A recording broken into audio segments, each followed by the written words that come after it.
Greetings and welcome to The Dividing Line. My name is James White, and it has been a very, very interesting few days for me, anyways. Given on Saturday morning, I posted a tweet on Twitter that has gotten a lot of attention, let's just say, over the past few days, and I want to need to talk about that today on the program. It has been educational, but not always enjoyable by any stretch of the imagination. I want to start off with a video, actually, and I did unplug and replug, so hopefully we're okay over there. What? So you don't have it. We really should practice these things before getting started. And now I have nothing. And you have nothing. That's not good. So we may just have to listen to it if we can't play any. Well, I've got a lot of stuff that I need to show today. Should have practiced this beforehand. Sorry, folks. Well, this will be the fourth time. So if it's not going to work now, it's not going to work. And I don't think you're going to. I don't think you're able to reset over there. So we're sort of. Well, I'll just have to read stuff for you. I won't be able to show you. Oh, I even made a presentation. Well, this is not starting off well by any stretch of the imagination, but we will just have to do what we have to do. So I will just do my best to read for you and play for you and do stuff like that, and we'll just figure it out from there. So I want to play for you, and you can just look at me watching it play.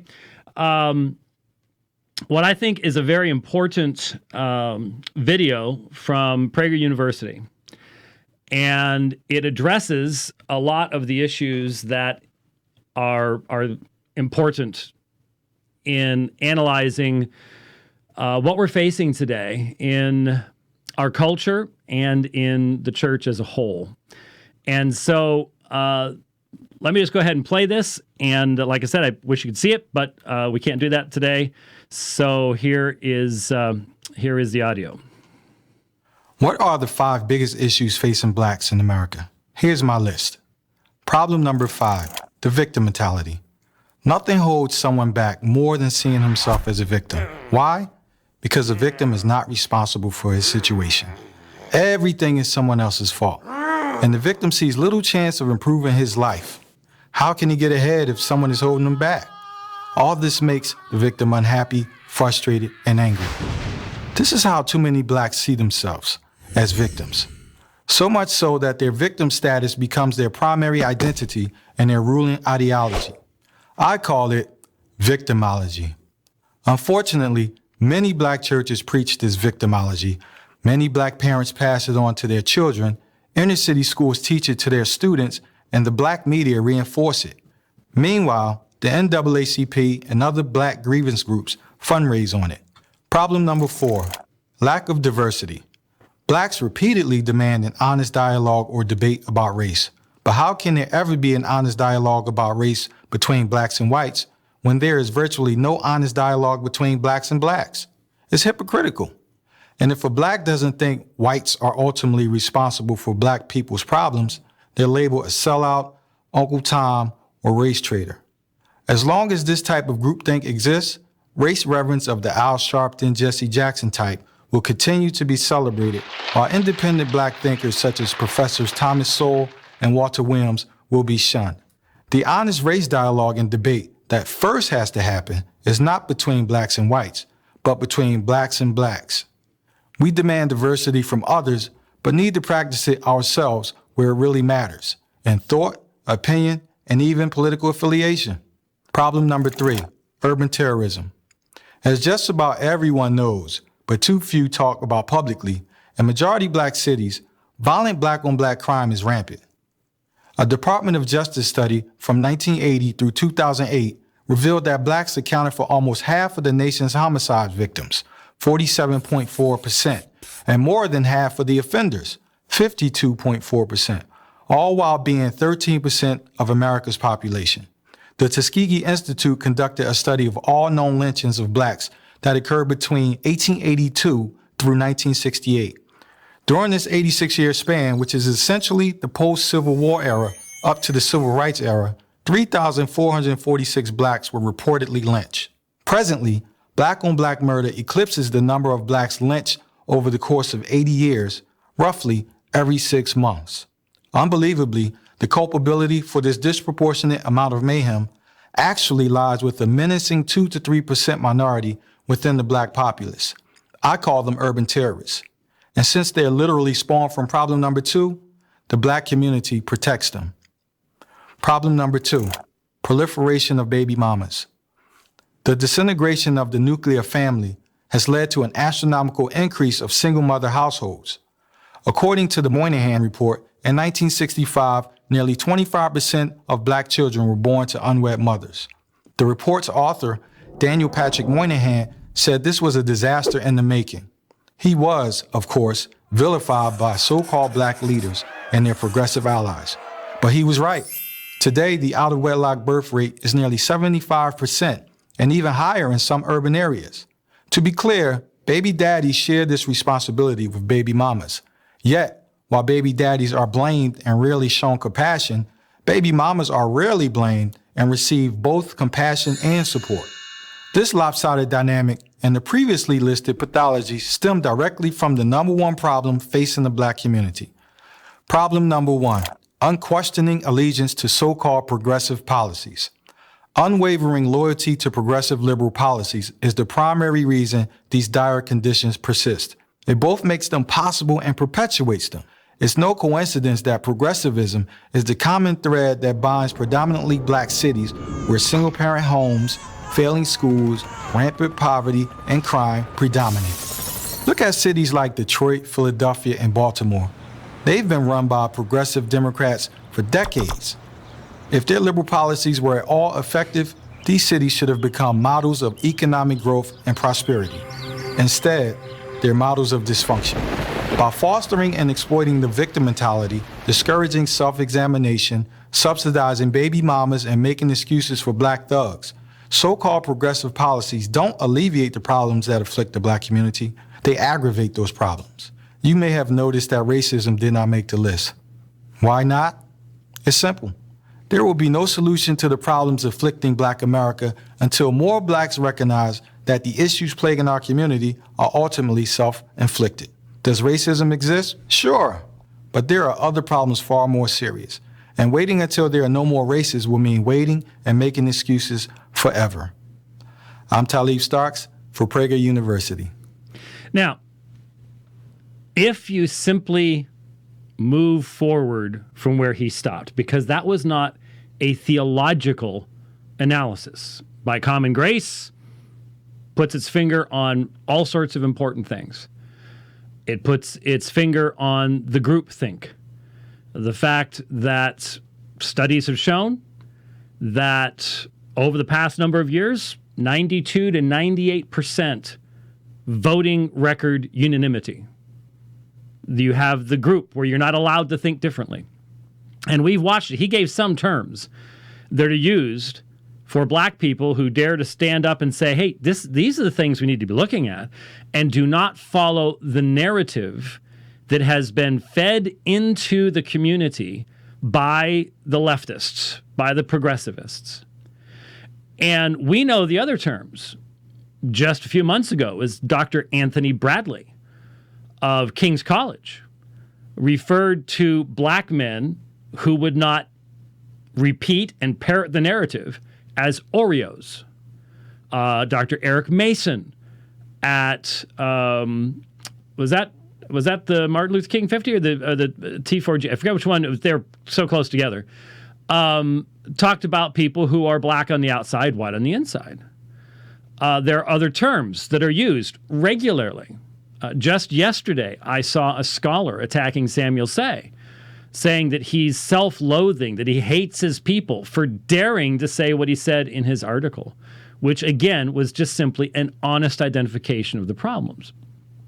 And so when you have this narrative where basically your faithfulness to your community is determined by how faithfully you repeat what you are being told to repeat. You can only go, you can't answer finally what drives that without some kind of a theological answer. Over the past couple of days, about 5 or 6 people that I've seen, I've blocked so many people and muted so many people that I'm sure there are more. But a number of people have attempted to accuse me of inconsistency. Well, I've been accused of a lot of things. We'll get to some of those. But on the one hand, in the many responses that I wrote, and I did not back down this weekend. I did not leave Twitter. Eventually, I got to the point where after saying the same thing the third or fourth time, I demurred from repeating it yet again and again and again.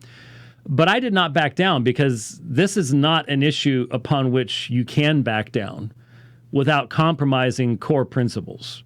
Not only principles of freedom and liberty and exercising those things, but within the Christian community of just simply standing on principle of what the gospel means and what sin is. And, of course, demanding that your fellow believers don't think with the mind of the world, but think with the mind of Christ. There's that issue that we'll get to later on. But the point is that something like this particular presentation can only go so far. There is a theological aspect that Christians should recognize is primary to anything else. And I was accused by various people of being inconsistent because on the theological realm, I said, look, there's only one race. There's the human race. And we shouldn't give in to the kind of divisive thinking that allows for the discussion of black spaces and white spaces and Chinese spaces and Hispanic spaces and all the rest of this spaces stuff. It's really getting spacey. It's just we didn't even use these terms just a few years ago, and now it's all over the place. Anyway, but then on the other hand, I've already used the term black community. Well, you're being inconsistent. Throughout this weekend, I have been reminded of the necessity over and over again of thinking in clear, logical categories. Having the theological commitment that there is only one race has nothing to do with the fact that, for example, the statistics we just listened to in that audio presentation, those statistics were derived from governmental sources or non-governmental sources based upon the analysis of ethnic groups. I can't change how statistics are gathered. I have to utilize them. And in this situation, culturally in the United States and in Western cultures as a whole, we have to deal with the reality that there is a black community. It is not absolutely unified, but when it votes 92 to 98% the same way, there is a black community. There is a expected behavior and expected worldview. And when you go against that, when you go against the narrative, that's when you get called a race traitor or an Oreo or whatever else it might be. As I said this weekend, there is no corresponding white community. I've been called a racist falsely by many people by redefining the term racism, but no one has come up with what's the reverse of vanilla Oreo? There just isn't anything there. There is no expectation that I, as a white person, am going to buy one particular narrative. There's all sorts of narratives that are presented that nothing, would in no way, shape, or form press upon me to go a particular perspective. But there is in the black community. There is in the black community. All you have to do is look how is Clarence Thomas treated? How is Thomas Sowell treated? What kind of language is used of individuals like that? Or even in the Christian community. We saw Vodi Balcom thrown under a bus at the T4G meeting last year. Thrown under the bus.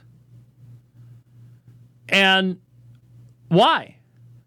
Because he dared to bring a biblical perspective to the question of what had happened that in Ferguson. So one of the big issues here is one of the things I think we have seen. I have for a long time said that our primary commitment as Christians is to our identity in Jesus Christ, our identity as redeemed sinners. And that identity utterly overrides any other relationship in this world. That this is absolutely vital. We must see this. And so when you listen to what has been happening, what we've seen is that there are many people who call themselves Christians who absolutely insist that their membership in the black community overrides and is definitional of their membership in the Christian community. So there have been a number of black brothers and sisters who have simply dismissed me as a Christian for daring to write a single tweet that is factual and logical. No one over the past 3.5 days has even come close to disputing anything that I said. Nothing. And I've engaged people. And tried to get them to reason. You can read it. The record is out there until it gets deleted by Twitter, I would assume. It's out there. And yet, for many people, my even daring to address the issue was sufficient to overthrow the gospel of Jesus Christ. So, what's the ultimate commitment for those individuals? Where is their ultimate identity? It is in the ethnic group, not in the church, not in Christ. It's in that ethnic group. And that's an extremely troubling issue. That's an extremely troubling reality that has been illustrated over and over and over again. Now, so I had seen that particular video. And then, as you may know, just last week, I directed everybody to an excellent article. I praised it highly because it had to have been very, very difficult to write. It's very well written, and it was Samuel Say's article, "Our Fathers, Our Failures." And when you read this particular article, you are faced with certain realities. This article was still fresh on my mind when on Saturday morning, I was just doing some reading and I ran across a particular statistic. It prompted a recollection of what Samuel had said, and that's what led to the tweet. So let me remind you of some of the things that Samuel said, because I think it's important. Samuel, in talking about his own experience of fatherlessness and not having ever known his father and having only seen a picture of his father when his father was the same age he was, started talking about his own experience. It was a tough article to read and must have been much harder to write.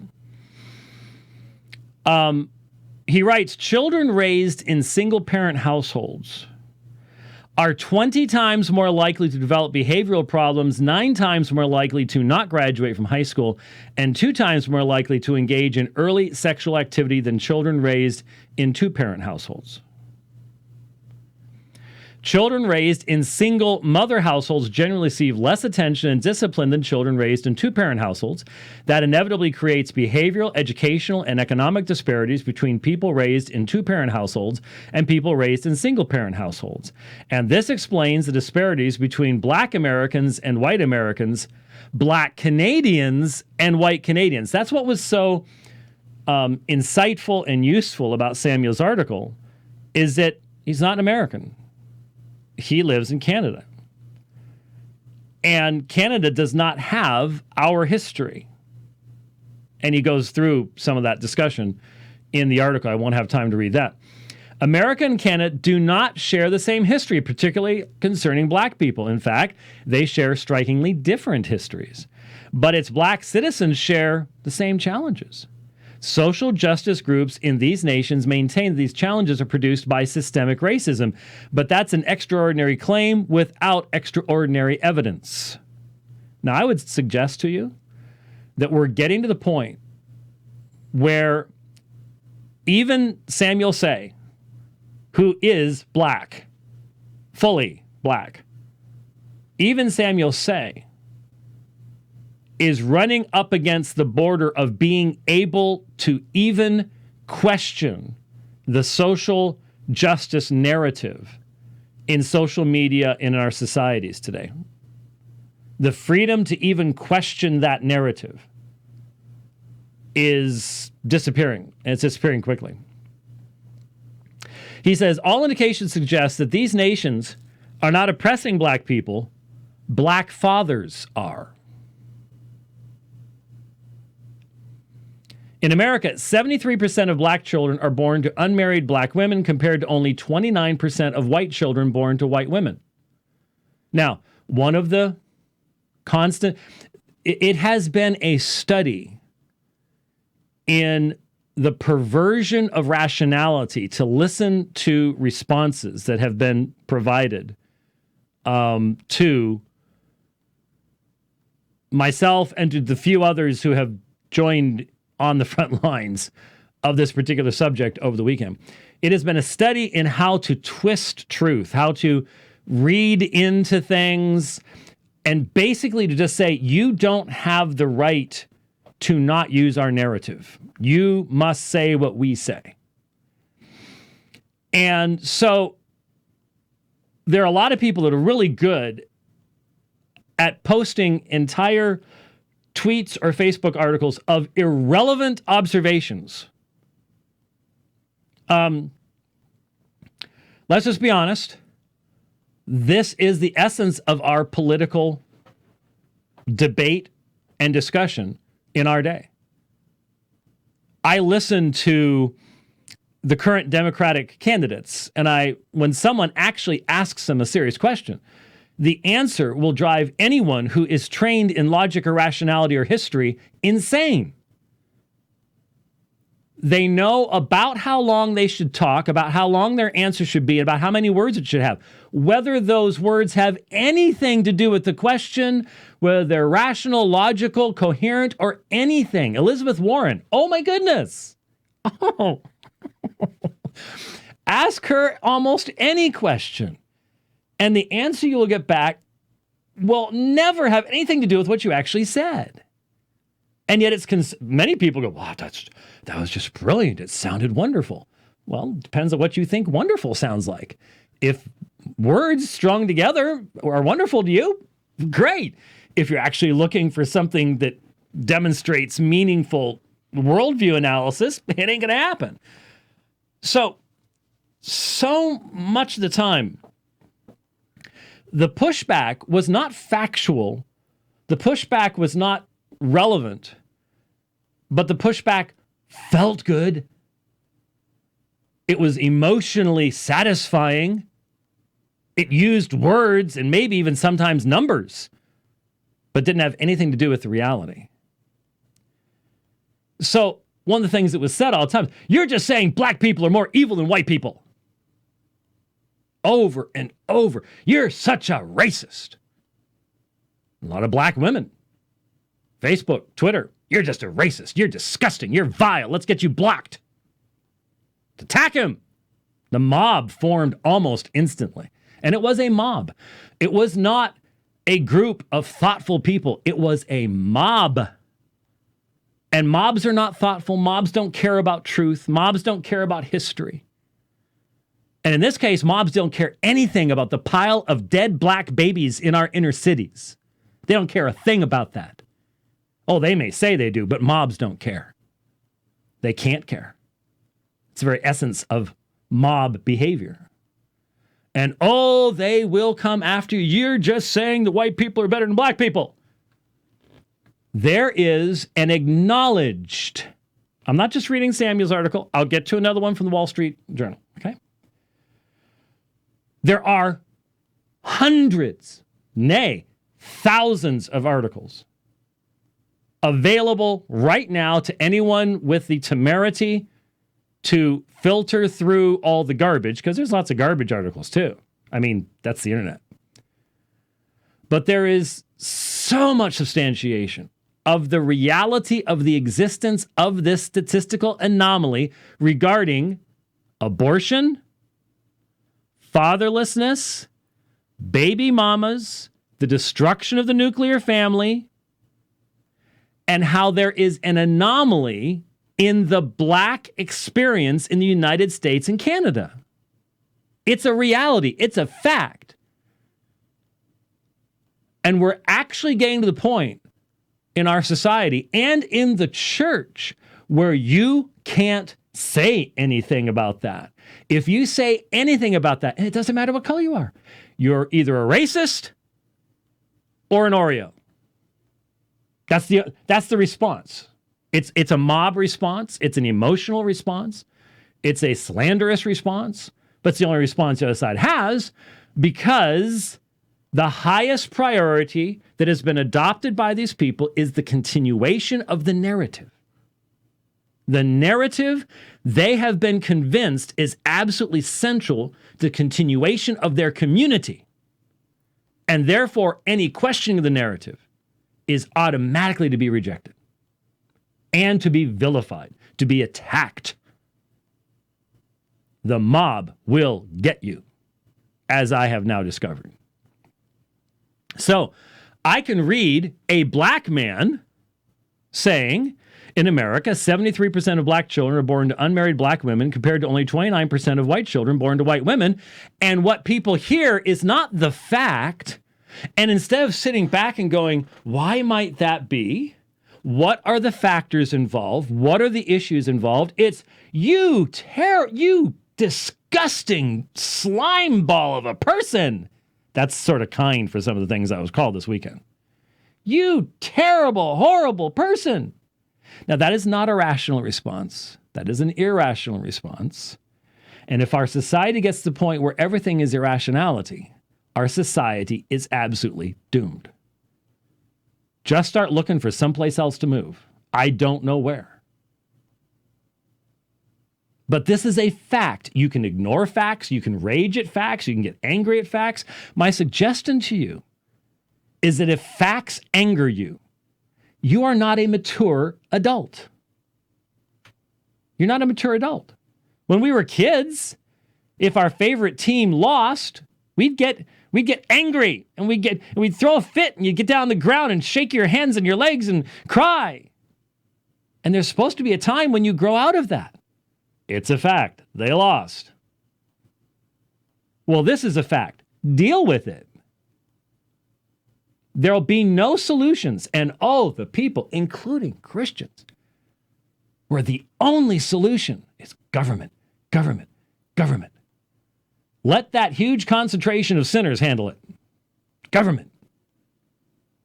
If there's going to be a solution, it's going to deal with mankind as he is.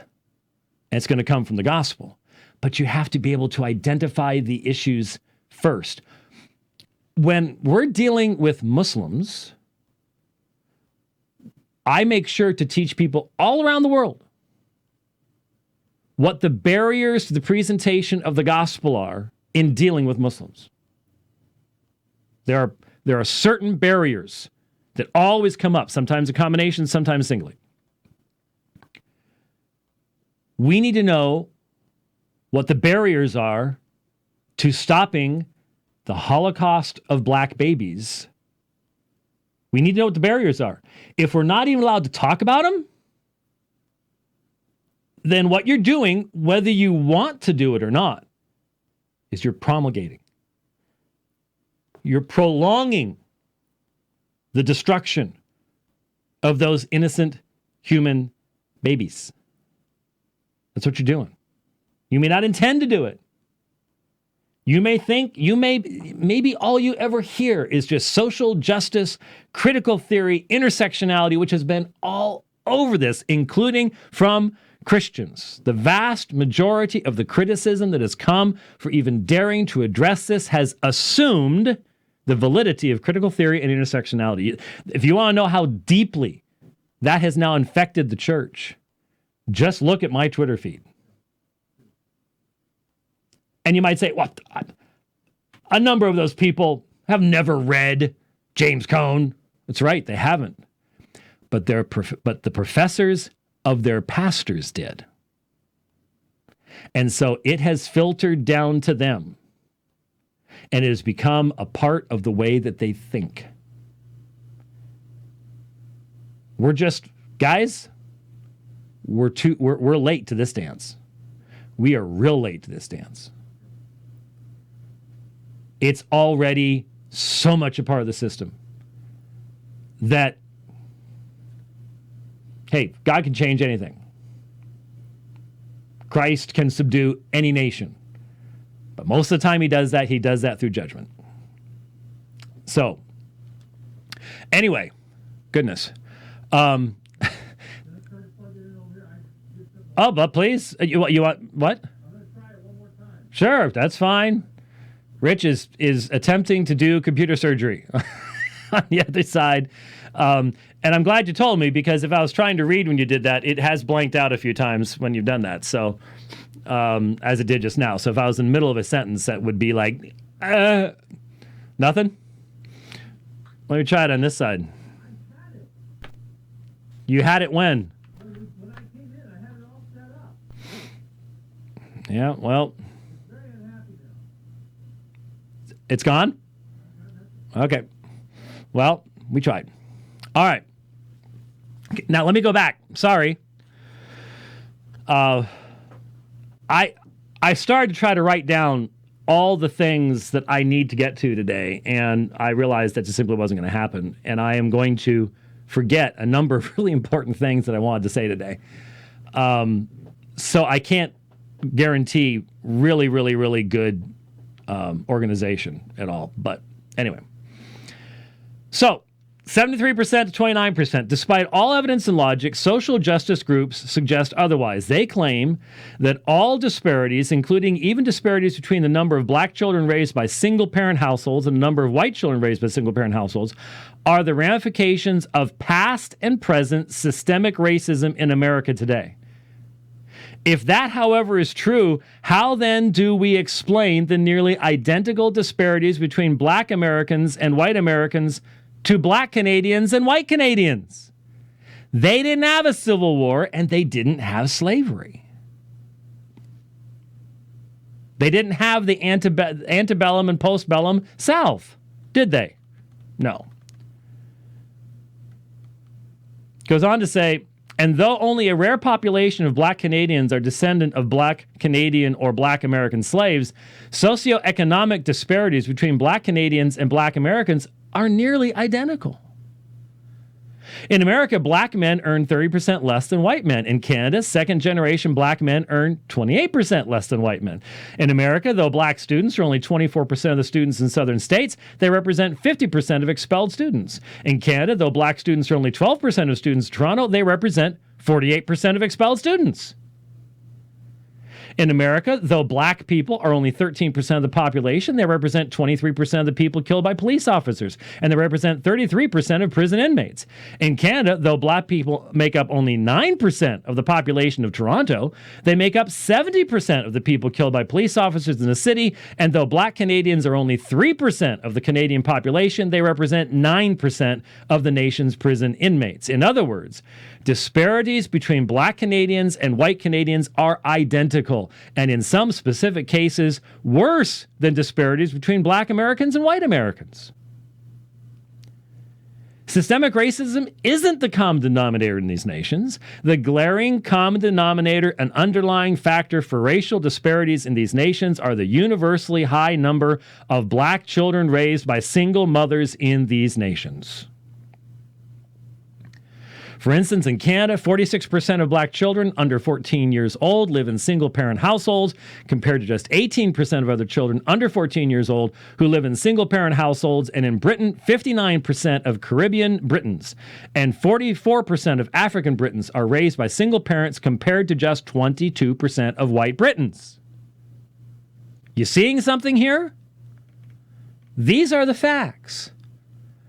And these are the facts that were running through my mind when I saw a discussion of the likelihood of a woman receiving an abortion, and that a black woman was 3.5 times more likely to seek out an abortion than a white woman in the United States. Now, it's going to vary from place to place. Where there are very, very few abortions, the numbers are going to be different. But you average it out over from coast to coast and everything in between. So I thought about that, and there is an obvious and documented connection between unmarried women who become pregnant and married women who become pregnant. Now, it's horrific to think of the fact that married couples, that a married man will bring his wife to murder their unborn child. But that happens at a much lower rate than an unmarried woman coming to murder the unborn child. So you have legitimate children who are being murdered and unlegitimate children. I know we're not supposed to use those terms anymore, but they are necessary and meaningful. So, obviously, therefore, there is a direct connection between the abortion rate and these other issues, especially fatherlessness, baby mamas, and the whole concept of the covenant of marriage. So here is the tweet, and I wish I could put it up, but I'll read it to you very carefully. Here is the tweet that started it all. 7:52 a.m. Isn't that pretty close to the time of the attack on Pearl Harbor? Somewhere. a date which will live in infamy. Yeah. Here it is. Quote, which is more likely to be the central cause for the fact that black women are 3.5 times more likely to kill their unborn children? 1, fundamentally rebellious sexual ethics, fatherlessness, and sexual license. 2, slavery from 160 years ago. Period. Now, given that that I saw this happening within 24 hours and big time within 36 hours of posting this, I began to see something very, very interesting taking place. And what I saw taking place was the morphing of what I had said into something completely different. At least initially, when people were actually responding to the tweet, there was almost like a need to at least pretend that you're responding to what's there. But once there were a couple of tweet generations, what do you call them? I don't know. We're dealing with new territory here in comparison to the history of the world. Once there were a few steps, then all of a sudden people seem to be willing to start just completely changing what it is I said. I had to keep saying, could you go back, read the original tweet? Can you substantiate what you just said from what I actually wrote? And they couldn't. I can't tell you how many people I challenged over and over again who simply failed en toto to engage in any kind of defense of their criticism of what was said. But let's listen to exactly what was said. Which is more likely to be the central cause? Central cause. That means there can be other factors involved.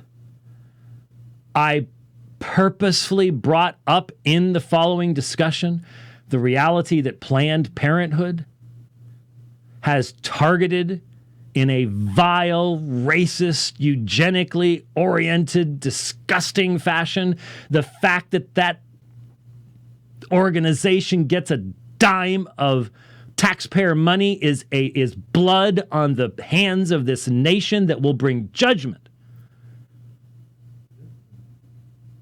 And we had 2 years where the Republicans were in charge of both houses and the presidency, and they couldn't even stop it. Planned Parenthood owns too many people. Owns them. And so I brought up, yes, of course, one of the factors involved is the disgusting targeting of the black community by Planned Parenthood. And I don't know why, people. There are not hundreds of black Christians outside of every single stinking abortuary that Planned Parenthood has in a black neighborhood every day calling for it to shut down. Of course that's true. But can you really say that Planned Parenthood is the central cause? Planned Parenthood doesn't force a black man and a black woman who are not married to fornicate with one another. They're not putting a gun to somebody's head. They want to encourage it. They want to encourage it with their sex education and their provision of free, quote-unquote, birth control, which includes abortion these days. And they you bet. But they're not forcing that to happen. That is a man wanting to fulfill his sexual desires without commitment. That's a woman doing the same thing. And Planned Parenthood did not force them to do that. And it is amazing to me how much of this, the term, and I first heard it, Vodi Balcom. He used it just a few months ago. I heard him. The soft bigotry of lowered expectations. The soft bigotry of lowered expectations. It was amazing how many people who were calling me the racist actually had at the back of their argumentation the idea that, well, it's, they're blacks, I mean, they've been targeted and they're poor and therefore they just do this type of thing. Really? You don't hear what you're saying? I mean, some of the black women, while calling me a racist, were actually giving clear demonstration that they've bought into the soft bigotry of lowered expectations. And I sat right here when we had Vodi Balcom on, and he explained ethnic Gnosticism. And I've seen it every few minutes over this weekend. You can't talk about it until you've lived in the hood. You just don't know till you've been there. Ethnic Gnosticism is everywhere, and it's a part of intersectionality.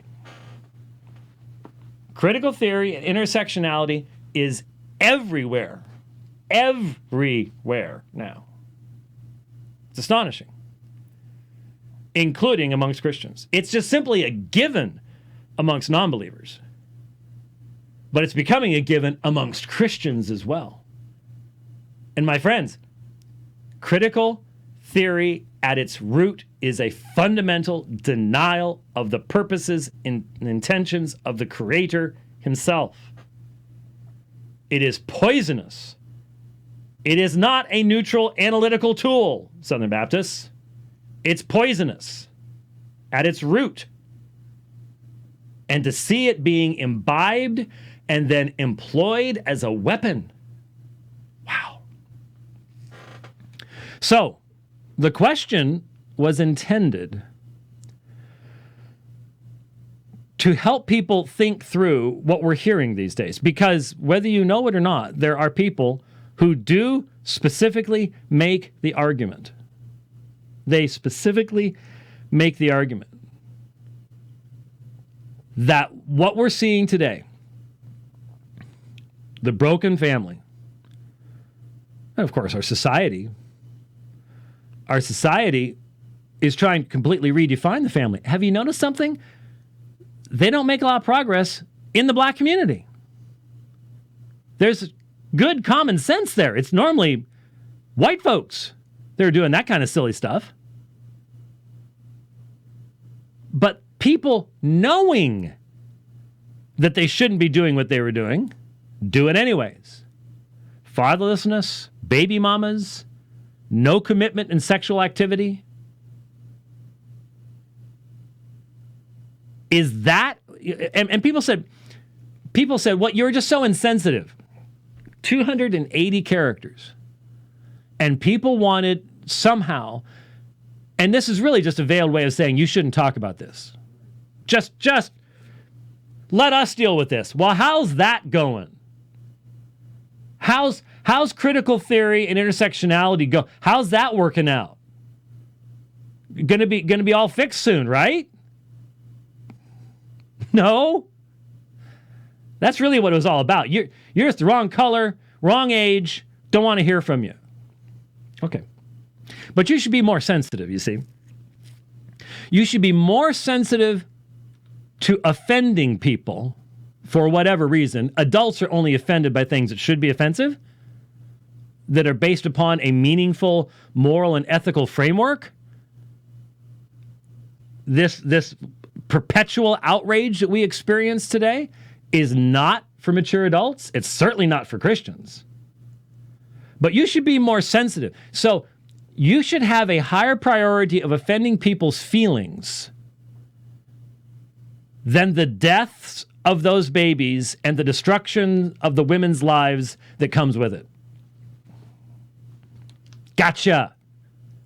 That's why I said to a bunch of people, think on what you're saying. Think about what you're saying.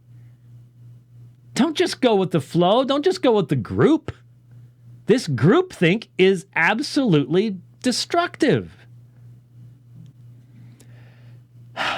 So, the central cause for the fact that black women are 3.5% more likely to kill their unborn children. And so when I said fundamentally rebellious sexual ethics, they just automatically said, oh, you're just talking just about black women. I'm talking about the community, especially since the next word is fatherlessness. That doesn't have anything to do. I still believe only men can be fathers and only women can be mothers, okay?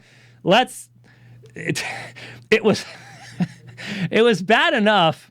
It was bad enough that this nuclear bomb of a tweet tied together ethnicity and abortion.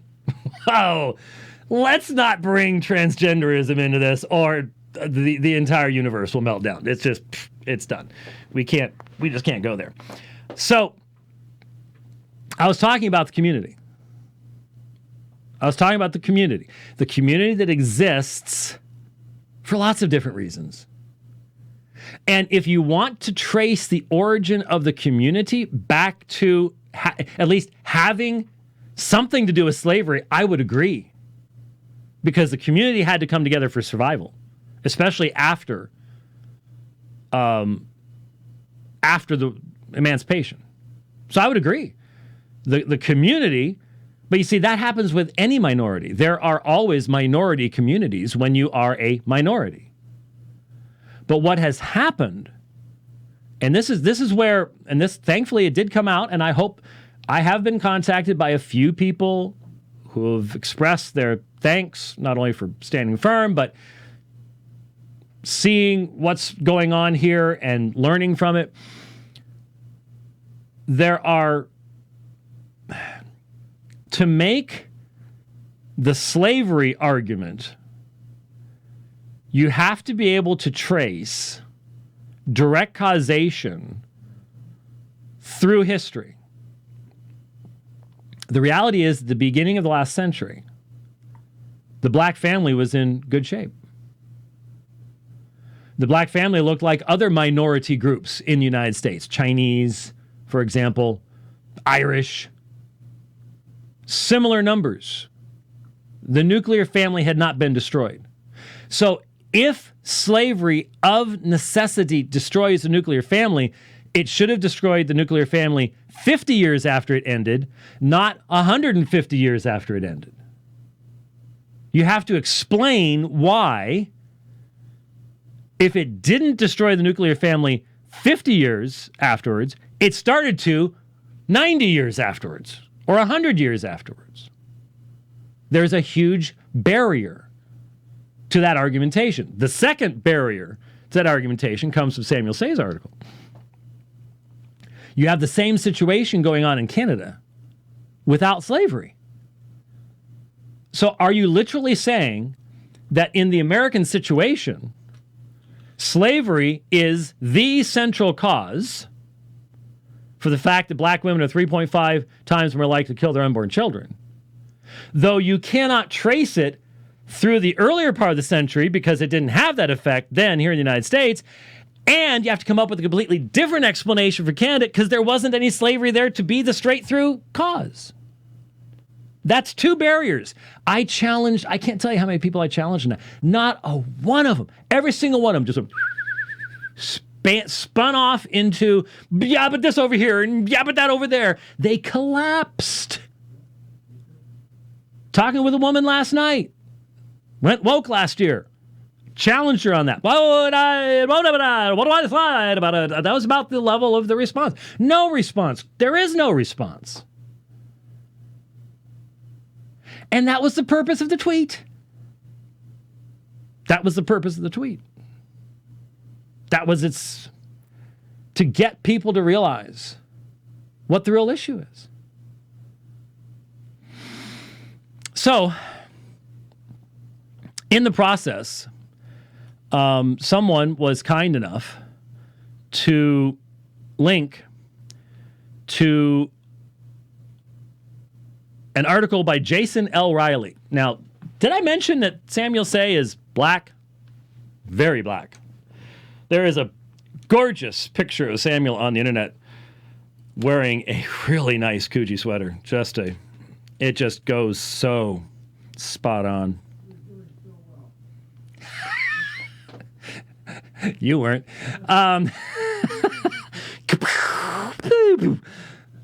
Just killed Rich in another room. Hopefully the Rich Cam didn't catch that. Anyway, everybody knows Samuel's black. Jason L. Riley, guess what? He's black too. Not as black as Samuel, but in that category.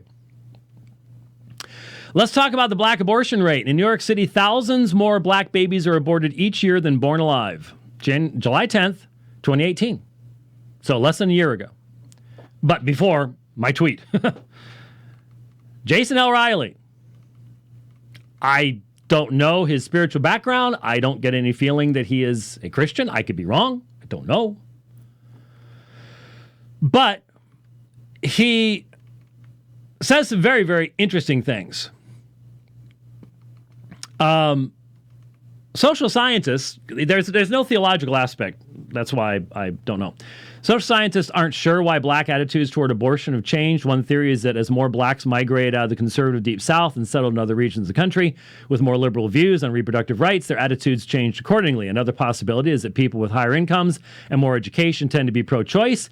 And listen to this, folks. And since the early 1970s, the socioeconomic status of blacks has increased dramatically. Dramatically. At the very same time that the socioeconomic status of blacks has increased dramatically, you have a change in their view of abortion toward abortions of convenience. Because remember, folks, even if you use the maximum numbers of real danger to the life of the mother, documentable birth defects, and rape and incest, you put all them together, 95% of all abortions are abortions of convenience. They are elective. They are a form of birth control. They are, I don't want this baby, but I had unprotected sex, and so I'm going to kill it. That's what they are. 95%. And there is many a black woman who drove herself to a Planned Parenthood facility on this day in a late model car, who is middle class, owns their own home, has health insurance, and killed their baby out of convenience. That happened today.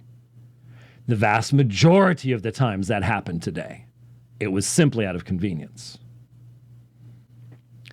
What's not in doubt, he continues, is the outsized toll that abortion has taken on the black population post-Roe. In New York City, thousands more black babies are aborted than born alive each year. And the abortion rate among black mothers is more than 3 times higher than it is for white mothers. I think that's what my tweet was based on. This is a year earlier, black author, Wall Street Journal. According to that must mean this man is a vile racist, because I was called a vile racist for mentioning that, so he must be a vile racist too. According to a city health department report released in May, between 2012 and 2016, black mothers terminated 136,426 pregnancies and gave birth to 118,127 babies. By contrast, births far surpassed abortions among whites, Asians, and Hispanics. So if you were conceived by any man and a black woman in New York City in that time period, you had less than a 50-50 chance of surviving your mother's womb. That's New York City. Nationally, black women terminate pregnancies at far higher rates than other women as well. In 2014, 36% of all abortions were performed on black women, who are just 13% of the female population. The little discussed flip side of reproductive freedom is that abortion deaths far exceed those via cancer, violent crime, heart disease, AIDS, and accidents. Racism, poverty, and lack of access to health care are the typical explanations for these disparities, but black women have much higher abortion rates even after you control for income. Moreover, other low-income ethnic minorities who experience discrimination, such as Hispanics, abort at rates much closer to white women than black women. The more plausible explanation may have to do with marriage. Oh, by the way, I was given this by one of the groups at Apologia Church when I became an elder. If you're not familiar with what this is the Picard facepalm. It came from a particular episode of Star Trek: The Next Generation, and Picard is putting his hand in his palm because of the absurdity of what's going on. I wished I had had this at home. It probably would have been worn out by everything that I was experiencing. But here's a face palm. I may have to use it more times in the future.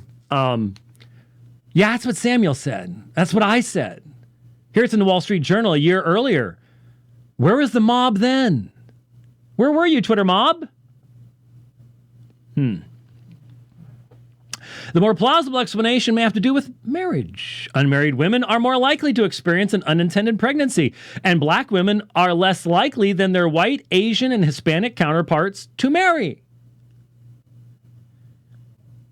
That wasn't the case at the beginning of the century. What changed? It wasn't slavery. Hence, the entire point of my tweet has been established beyond any controversy. The debate's over. It's true that many of these would-be partners are sitting in prison, but it's also true that this racial divide in marriage, which started in the 1960s and has grown ever since, what happened then? Predates the mass incarceration of black men that took off in the 1980s. Started before then. Among civil rights activists today, talk of black self-destructive behavior is unpopular and minimal. Writing in Commentary magazine last month, Jason Hill, a professor of philosophy at DePaul University, noted the hypocrisy of groups like Black Lives Matter who want white people to esteem black lives and value the humanity of black people when they themselves can't condemn and express moral outrage at those who maim and kill black children in the course of gang warfare, senseless street violence, and drive-by shootings. Mr. Hill added that the moral hysteria raised by a few incidents of police brutality in the face of this larger national tragedy is reckless hyperbole and hides from the nation a deep malaise at work in the psyche of some in the black community, a form of self-hatred that manifests itself in a homicidal rage, not fundamentally against white people, but against other black people. When you combine the amount of black violent behavior directed at other blacks with the number of pregnancies terminated by black women, the rate at which blacks willingly end the lives of one another is chilling and far surpasses what goes on within other racial and ethnic groups. Racial disparities in abortion rates are no less disturbing than racial disparities in income, crime, poverty, and school suspensions. Why are the people who want to lecture the rest of us about the value of black lives pretending otherwise? Amen.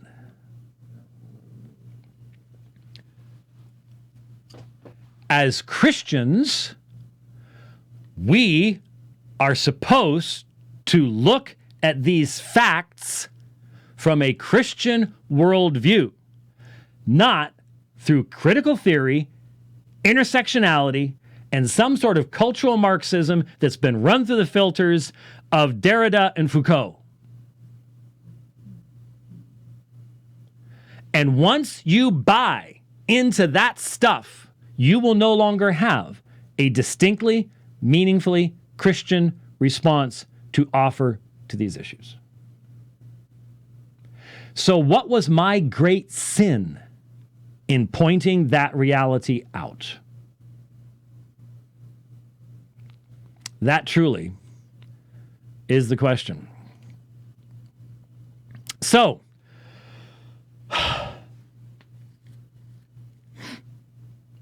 we had, for example,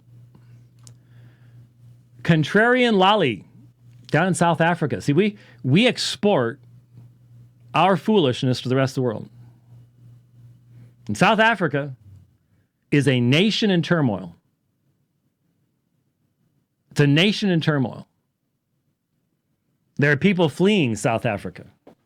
And then there are others attempting to remain faithful and to minister there. Please pray for South Africa. The dynamics there are different than the United States. And so to export the already perverted, unbiblical, Marxist ideas that are being applied here into that context are absolutely destructive, not only to the society, but to the church. And so Contrarian Lolly said, "This man is an accomplished racist. What a reprehensible thing to say. God help me not find out if he intends visiting South Africa again." And then she tried to go after various of the churches that I have ministered in South Africa. And what was that in response to? The tweet that we just demonstrated was absolutely 1,000% consistent with what has been stated and documented by black writers for years. But you can't say it anymore. Not allowed to. Number of people called Christians. Jasmine D. Wilson. I'm a Christian, yes. The thing is, I do not believe you are one. I'm not someone who is unfamiliar with you or your teaching. Like many, I had followed you for years, respected you, championed you. James, you are not convincing anyone that you care for black babies. Not only does nobody believe you, it simply isn't true. And you continue to show it with the racism you spew about black people. Your gaslighting doesn't change that. I'm not devalued no matter how much you would like to devalue me. I saw your racist tweet, etc., etc., etc., etc. Racist tweet.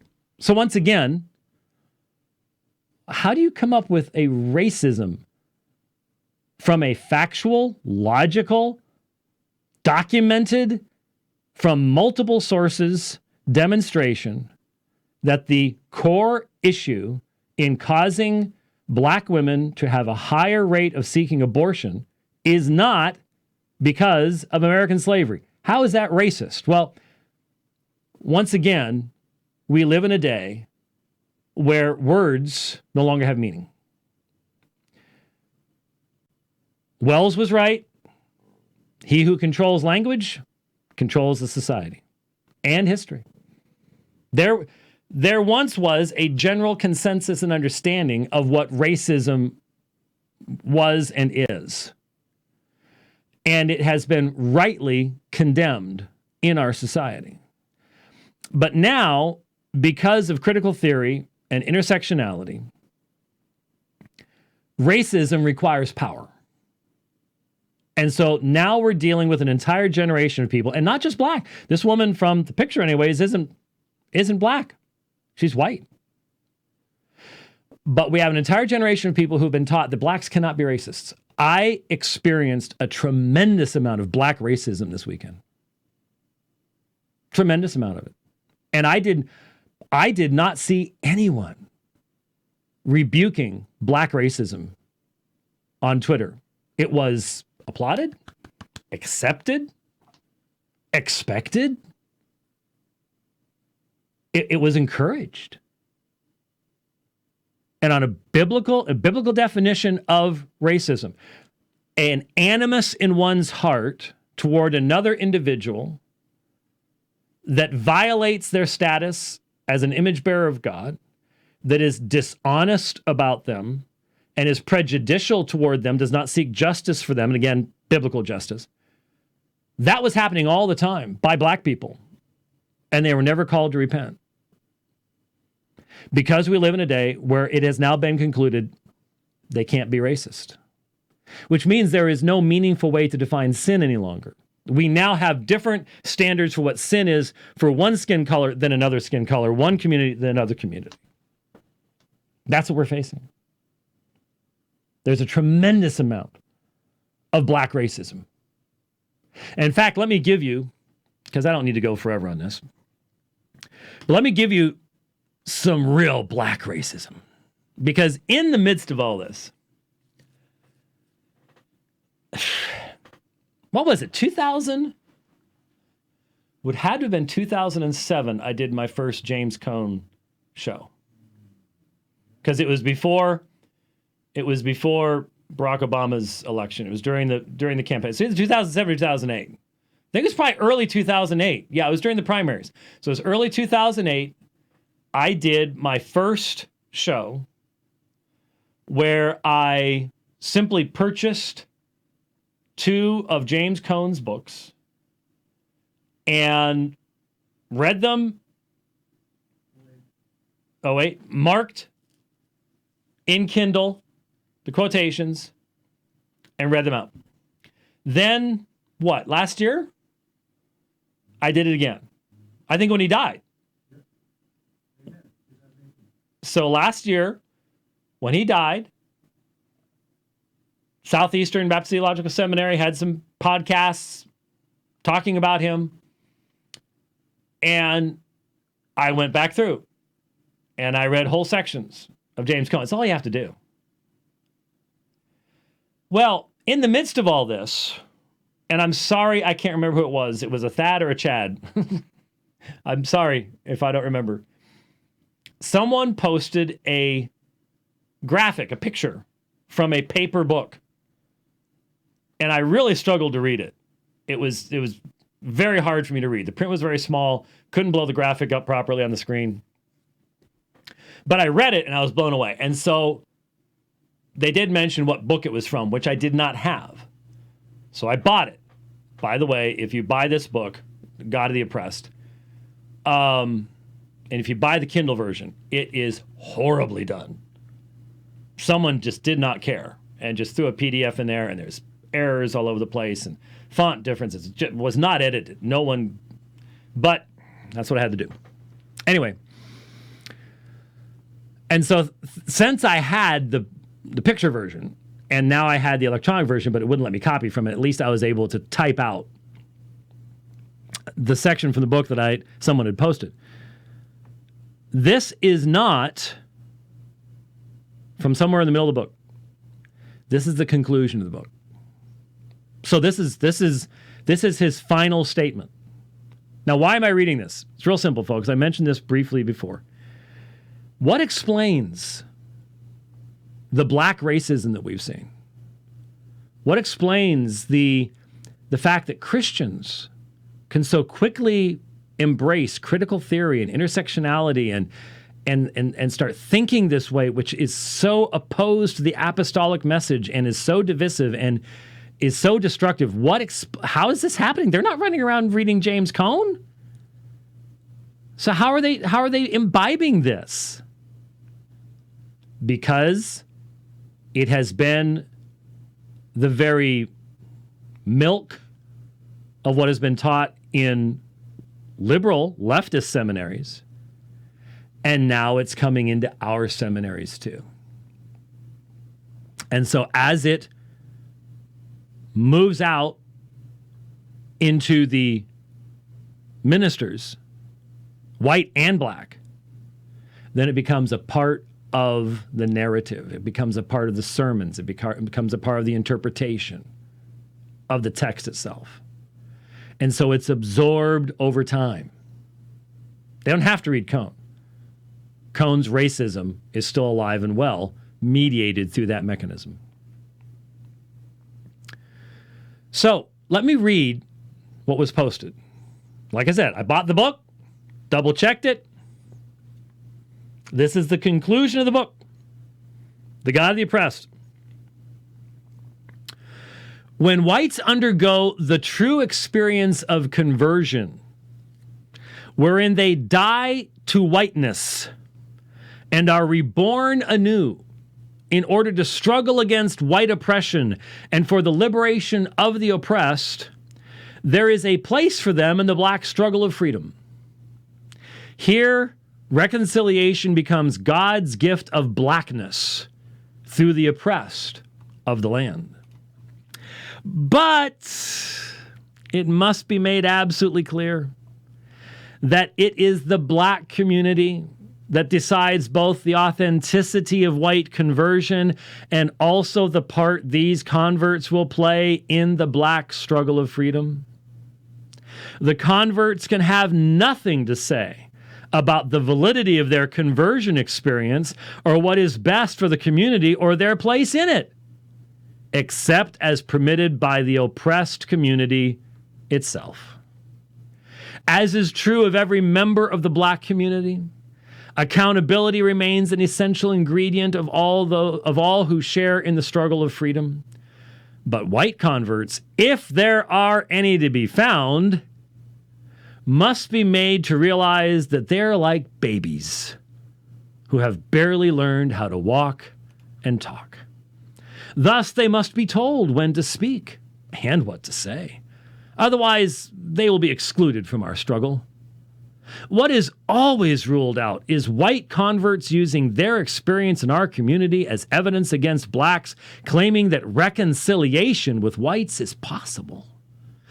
Unless whites can get every single black person to agree that reconciliation is realized, there is no place whatsoever for white rhetoric about the reconciling love of blacks and whites. For if whites are truly converted to our struggle, they know that reconciliation is a gift that excludes boasting. It is God's gift of blackness, made possible through the presence of the divine in the social context of black existence. With the gift comes a radical change in lifestyle, wherein one's value system is now defined by the oppressed engaged in the liberation struggle. Black people must be aware of the extreme dangers of speaking too lightly of reconciliation with whites. Just because we work with them and sometimes worship alongside them should be no reason to claim that they are truly Christians and thus a part of our struggle. Every mistake we make regarding white integrity will lead to the further entrenchment of our oppression by white people. End quote. Dr. James Cone, The God of the Oppressed, page 222, if you want to look it up. Now, most people, when they hear that, they don't even have a category to put it in. They don't have a category to put it in. But do you remember when Donald Trump was elected president? November of 2016. That was Tuesday. So Wednesday, Thursday of that next week, I'm pretty certain it was Jamar Tisby who had a discussion online about what? Do you remember? Our memories are short. About how he was afraid to worship with white people on the coming Sunday. Just because we work with them and sometimes worship alongside them should be no reason to claim that they are truly Christians and thus a part of our struggle. Now, do I really need to lay out the fact that James Cone was not a Christian? That from any historical, creedal standpoint, James Cone makes the Jehovah's Witnesses, Mormons, and Muslims together look orthodox? That he defines Christianity as the struggle against oppression? That the gift of God and reconciliation is blackness? This is heresy in its fullest form. And yet, in our seminaries, you have James Cone being studied. Not as an example of what our theology should be, but for what we can learn from him. Folks, if you can't find enough Orthodox black writers to learn from that you got to use James Cone, you have not done your research.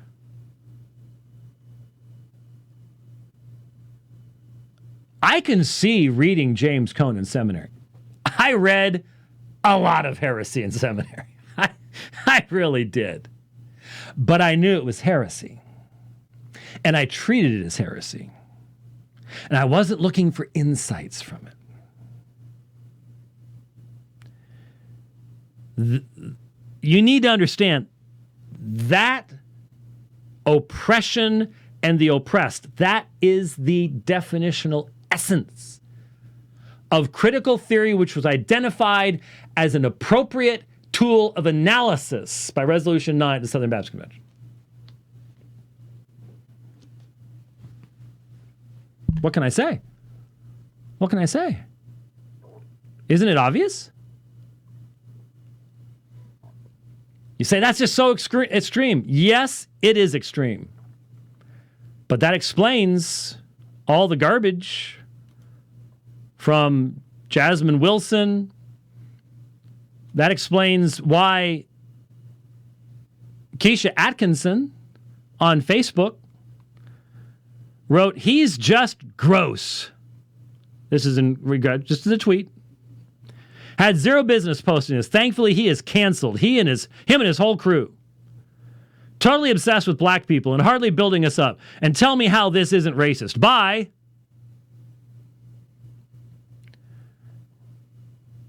The comments on that particular Facebook post were, well, the only term is vile. Profane, profanity. These are supposed to be Christians. Well, not all of them, I guess, obviously. She later posted slander, utterly fallacious lies about me. And what would motivate something like this? You think there might be a connection through teachers and preachers over time from James Cone down to Keisha Atkinson? Because I doubt she's read him. Maybe she has. I don't know. Maybe she thinks that's great stuff. I don't know. But in all probability, it's a mediated thing. And what that allows then is when you read James Cone, you are given an intellectual foundation for being a black racist against whites. I don't know how you could read Cone and not come away with an absolute attitude of despising whites, because it's plain that he did. This is what we have to deal with in the church today. There was a fellow by the name of Christian Moscoso. And he identified me as his brother, thankfully. He says, I have no problem understanding the centrality of sin in the abortion debate. My concern is with your tone and your disregard for fellow believers and the way you engage the debate. You don't owe me an explanation. All I'm doing as your brother is asking you to consider whether the way you write and engage in debate reflects the love of Christ. I appreciate at least he didn't automatically kick me out of the kingdom.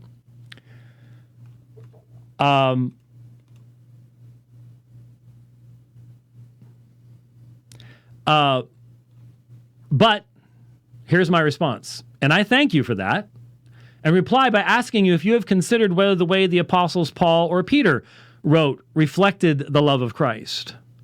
This will immediately demonstrate that modern sensitivity to offense was not a part of the apostolic concern. May I suggest, brother, that when the love of Christ confronts a pile of dead babies, its first thought is not whether those responsible and involved will be offended?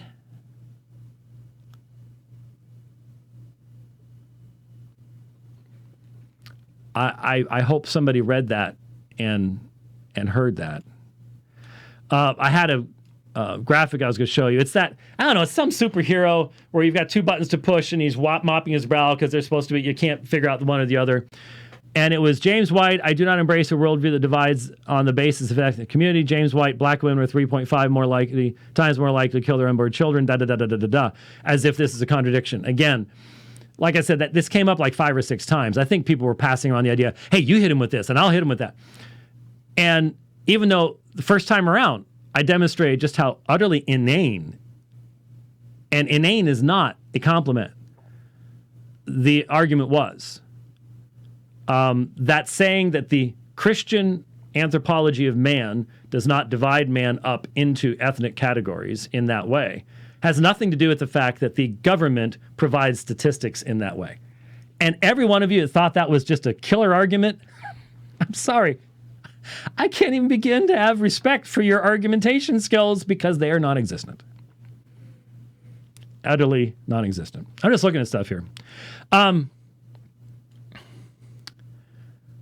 So one of the things I mentioned, there were a lot of people subtweeting this, and I only learned, are you familiar with that terminology? Okay. I only learned it a few weeks ago. There's lots of stuff. I'm just omitting. Oh.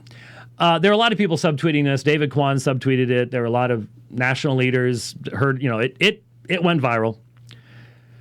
And that's why we needed to take this program and spend an hour and a half unpacking it and providing rather full documentation and laying it all out there. Because there's a lot of people who just, I don't know what's going on. I don't know. So a guy named Esau McCauley said there's a lot of people outside our community tweeting about what we need to do to solve our problems that don't really love us and don't deserve our energy at all. Well, it's a sad thing when people, and he's wearing a clerical collar, make it very, very clear that despite what's going on in the community, we'll take care of ourselves. Thank you very much. So where's that person's identity in that community? Not in the community of Christ, not in the church, but in an ethnic community. That's the primary. That's intersectionality. That's the whole 9 yards. That's the way it's supposed to be. And Christy Anyabwili, I believe that is Thabiti's daughter. Facts. You're right. Agreed with that fellow. And then I mentioned specifically Dr. Solution L. Joseph, Ph.D., who follows me, wrote to Samuel Say and said, Brother Samuel, who has taught you to hate yourself and demonize your own people? Black people who are God's image bearers. Why are you always trying to defend racists and people who see no human dignity in black people? I have been following you for too long to make this conclusion. That was in response to his article. That indicates a thickness of lens, of filter upon this man's eyes and mind that is beyond my ability to break through. If you can read that article and think that in any way, shape, or form, Samuel Say was hating himself or demonizing, well, see, that's just it. He wasn't demonizing his own people. He recognizes his own people are the redeemed of every tribe, tongue, people, and nation. So there is a difference there. He was not demonizing black people who are God's image bearers. And he doesn't, and of course, always trying to defend racists. So that term, when it's thrown around without any reference to a biblical foundation by Christian people, is sinful. It is sin to identify people as racists who are not acting as racists. And I identified black people as racists on this program. And then I read their words where they were acting in a racist fashion, demonstrating animus based on race, whole 9 yards, all the proper categories. But when you just throw it out as a trite attack upon people who disagree with you, not only is it grossly disrespectful, it's sinful if you claim to be a Christian. That's all there is to it. So, it was not my intention in any way, shape, or form to have a tweet go viral this weekend in the way that it did. But I'm glad that it did. In many ways, and I don't enjoy being slandered and you're canceled and it's fine, whatever, But at the same time, this is going to happen more and more often to anyone who speaks the truth in this society and in this church in general. Obviously, I recognize that there is a distinction between the external church and the true church. We can't always tell in this life, but that's not a discussion for here at the end of the program. What I am saying is the temptation that I experienced a number of times this weekend was to either just bail on social media, because it really, No one, even me, no one enjoys being constantly lied about and slandered and people twisting your words purposefully. And sometimes just out of abject ignorance, but most of the time it was purposeful. No one enjoys that. And that's why nobody will talk about these things, because everybody knows it's exactly what's going to happen. And if it happens about this now, then next week it's going to be something else and something else and something else, and it could get more and more and more mundane all the way down the road until you can't say anything from a Christian worldview. You just can't do it. And so I thought, if I back down, because so many people say, well, don't you just think there's another way to address it? How? How has the politically correct approach been working? How many babies died today because of the politically correct approach? How many will die tomorrow? What's the acceptable number? All because we don't want to offend anyone. What is it? Have you thought it through? That's what I want to know. No one can answer that question. No one even wants to touch it. There is a vast difference between simply seeking to offend people for the sake of offense and taking the time, as I did, to make a comment that was meant to cause people to think about history and theology and morality all at once about something that's really important. Huge difference. And yet I met a lot of Christians, and some of you are well-meaning, that can't see the difference. You have been cowered by the world. I didn't say you were a coward. You have been coward. That's a verb. You have been cowered by the world.